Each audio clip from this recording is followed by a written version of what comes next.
Chills. Number 8. The Ant Gloves. The Sitire-Moawe Indians live deep in the Amazon jungles of Brazil, where they still practice brutal ancient customs to this day. Several times a year, boys as young as 12 have to go through an extremely painful initiation if they ever want to become respected as adults. These village kids have to wear painful gloves on both of their hands that have been filled with bullet ants.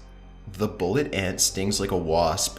It hurts so bad that it feels like you are getting shot, hence the name. Scientists have even measured its sting to be 30 times worse than that of an American bee.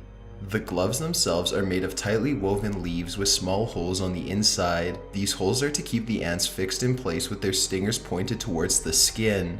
Once the gloves go on, there's no escaping the hundreds of venomous stings from within. To get the ants into the holes without hurting them, they are first submerged into a mixture of liquid herbs that knocks them out. Then they are pushed one by one into tiny holes that hold them in place so that they can't move, only to sting over and over again. The Sitire-Moawe children must wear the ant gloves and endure the stinging pain for at least 10 minutes as they dance in a circle with medicine men and other tribe members, encouraging them to continue and not pass out. It can take up to 11 hours before all of the village children have been tested. By the end of the ceremony, their hands are black, swollen, and paralyzed. It's not uncommon for them to hallucinate or faint afterwards and feel numb for days. One boy said he felt so hot by the end of the ritual that water would become smoke if it touched his skin. Unfortunately, wearing the gloves just once is not enough. Boys are expected to perform this ritual no less than 20 times within a single year before they are considered tough enough to be a man. That's a lot of ant bites. Number 7. Land diving. When the yams become ripe on the Pentecost Island, it means that it's time for the Nagil ritual. Nagil translates into land diving. It is the Ngos tribe's way of becoming a man, and it is about as dangerous as it sounds, way more dangerous than the ant gloves of the Sitire-Moawe. For this ritual, boys as young as 8 years old must jump off a gigantic tower. The only thing keeping them from splattering below are 2 jungle vines wrapped around their ankles. The object of this ritual is to demonstrate their courage to the tribe. When a child's turn to jump comes, they are supposed to perform a speech that summarizes who they are and how they view the world, basically their last words. This is a very dramatic moment and all of their family is watching. When the time comes to jump, they must pray that the jungle vines they picked out with their family are moist enough to support their body weight without snapping. If they succeed, they dance with the rest of their tribe in the winner's circle as the ceremony continues. If the vine is too dry, it snaps, along with their neck. Like the ant gloves, jumping from the tower just one time is simply not enough to prove you are a man. You have to repeat the ritual every year. On top of that, it gets more dangerous every year. The tower has a series of platforms that go up to 70 feet. You start at 20 feet with your first jump and jump from 5 feet higher each year. Deaths and severe injuries are quite common. Number 6. Ritualized child abuse. Children of ancient societies were often taught harsh lessons so that they were better able to survive in a brutal and unforgiving world. The Spartans were taken from their mothers as children and used to serve food. They themselves were never given food, but they were beaten if they were ever caught eating. This was to teach young Spartan children at an early age to become tough and sneaky. 2 skills that would prepare them for the real world. Like the Spartans, the Sambia tribe of Papua New Guinea also prepares their children for adulthood, but their methods are even more shocking and grotesque. The Sambia tribe regards women as impure and contagious, which is why all boys are taken away from their mothers at the age of 7 to live with the village males. Over the next 10 years, they are subjected to a brutal series of rituals designed to rid them of any feminine impurities. First, they have a sharpened stick jabbed up their nostrils until a large amount of blood comes out to teach them to be strong and endure pain. The stick is not shoved through the nostril like a piercing, but rather straight up. If a boy tries to escape during the semi-lobotomy, they will be severely beaten and treated as a lesser being for their whole life. Number 5. Justifiable cannibalism. Papua New Guinea once again makes this list with the Kumbai, a jungle tribe with a wide variety of cultural traditions ranging from bizarre, using maggots to clean your ears, to dangerous ones. One ritual in particular, however, tops all of them. According to Kumbai values, you are legally allowed to commit murder if the circumstances are right. Not only that, but you are encouraged to eat the remains of your victim afterwards to claim their soul. Keep in mind that murder is still fundamentally wrong in their society, so you are not allowed to do this to just anyone. However, the Kumbai believe in magical witches known as Kakuwa Kumo, who eat the very souls of their victims. Since they eat the souls of their victims, the Kumbai believe it is only fair to eat their soul in return. The only problem is these witches take the shape of ordinary men, so they are sometimes hard to detect. One other thing, in Kumbai culture, the soul resides in the brain and in the stomach, so once a witch is discovered, these organs must always be eaten first. One tribesman explains how his father brutally murdered someone suspected of being a Kakuwa Kumo. First, his father tied the hands of the suspected witch. Next, he threw the witch in a river and shot him full of arrows, making sure not to kill them immediately. Instead, he drank river water which contained the blood as the man slowly died, and then decapitated him. The father then ate what he could. This story is recited by his own son with pride, not shame. In their culture, the man's father was defeating a great evil, not committing murder.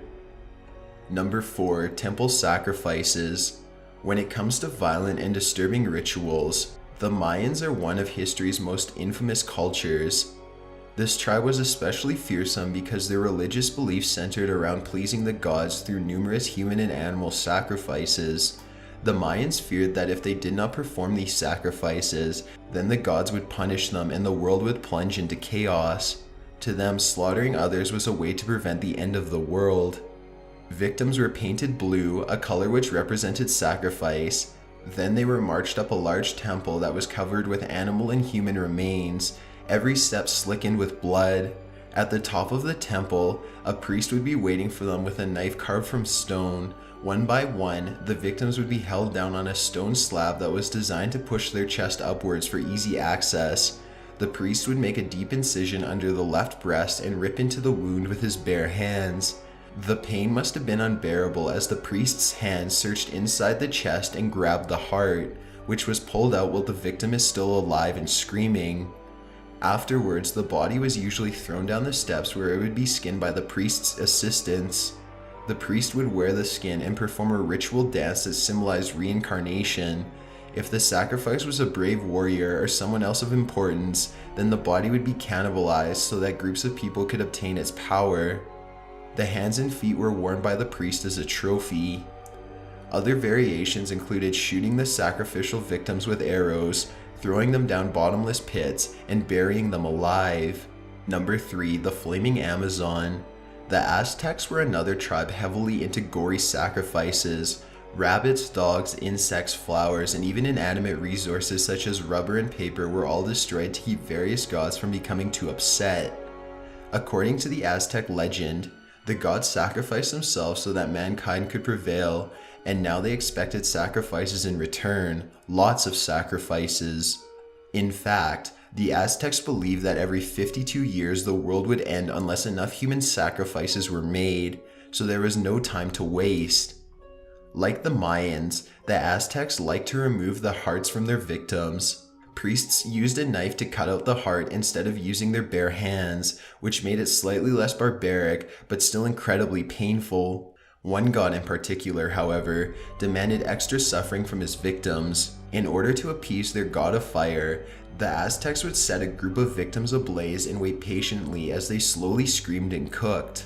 Before they died, the victims were removed from the fire at the last second and carried up to the temple.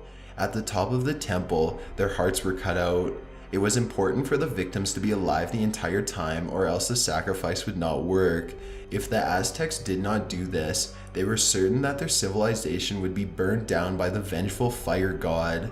Number 2. Mayan ball games. If the Mayans really didn't like you, they would literally make a game out of your death. The Mayans played a brutal recreation sport to pass the time that was like a mix between basketball and soccer. You were allowed to use your feet, hips, elbows, and any other part of your body besides your hands to knock the ball around a field. Points were scored by knocking the ball through a stone hoop that resembled a basketball net turned sideways. If you figured that the victims were forced to play against the Mayans to the death, that's a good guess, but you're absolutely wrong. The Mayans would never share their sport with a team of lowly sacrifice victims. That would be a disgrace to their culture and a giant waste of time. They would, however, use them as sports equipment to kick to death on the field. Like all sacrifices, the victims were first painted blue, then their arms, legs, and neck were very tightly tied together. They were now a living, breathing human ball. Number 1. Child sacrifices. The Aztecs take number 1 for their grisly child murder rituals. The Aztec god of water and rain was a very temperamental deity who constantly threatened to dry up crops and spread disease. Since this god controlled their water supply, this was a very important god, and the Aztecs wanted to please him the most. They reasoned the easiest way to do this would be to offer high-value sacrifices, in this case children, more specifically their tears. The children were sacrificed in a wide variety of ways, usually by removing the heart, but first they were made to cry. Their tears were the purest form of water that the Aztecs had to offer, and children were often forced to cry their tears over a fire before being murdered.